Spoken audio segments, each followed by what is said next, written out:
सध्या आपण असं हे नाही करत कंपेअर, पण सध्या महिला अशा पद्धतीने लाच घेणं म्हणजे खतरनाक अशी गोष्ट आहे. म्हणजे महिलासारख्या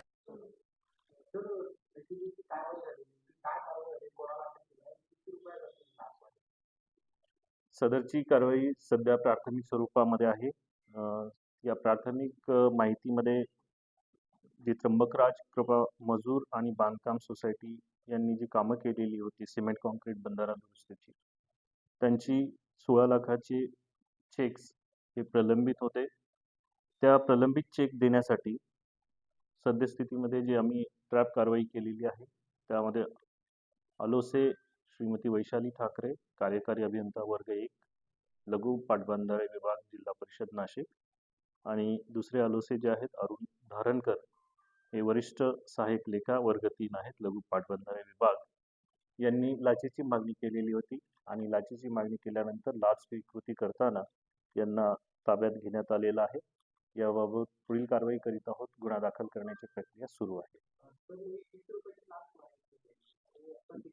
याच्यामध्ये एकूण लाच मागणी जी होती ती 72,000 रुपयाची होती आणि स्वीकारलेली आहे ती 50,000 रुपये होती. याबाबत अधिक तपास करीत आहोत आणि दोन्ही आरोपी आमच्या ताब्यात आहेत. पुढील कारवाई करीत आहोत. गुन्हा दाखल करीन पुढील तपास होईल.